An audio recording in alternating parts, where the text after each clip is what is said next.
السلام علیکم۔ آج آپ کے سامنے ایک نیا مضمون ہے اور مضمون کا عنوان ہے روزہ۔ یہ مضمون آپ یاد کر لیجئے گا، اس مضمون کو اپنے کاپی میں آپ نوٹ کر لیجئے۔ مضمون بہت امپورٹنٹ ہے، بہت بار ایگزام میں پوچھا گیا ہے۔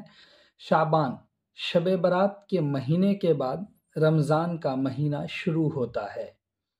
رمضان کا مہینہ بڑا متبرک مہینہ ہوتا ہے۔ اس مہینے میں روزہ رکھا جاتا ہے۔ روزہ رکھنا صرف ایک عبادت ہی نہیں بلکہ اس کے رکھنے سے فائدہ ہی فائدہ ہے۔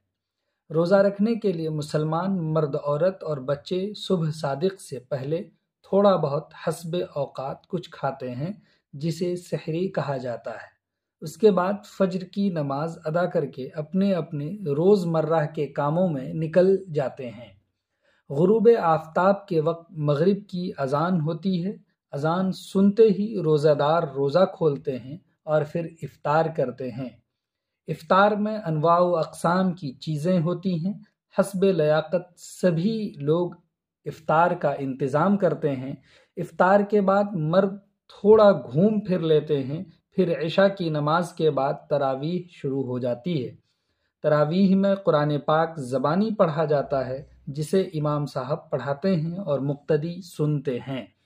یہ سلسلہ 20 رکعتوں تک چلتا ہے۔ تراویح میں کلام پاک حافظ ہی پڑھتے ہیں جنہیں پورا قرآن شریف زبانی یاد رہتا ہے۔ غرض کہ روزہ رکھنا ایک اہم عبادت ہے۔ اس طرح سے یہ چھوٹا سا مضمون بہت ہیلپ فل ہے آپ کے لیے۔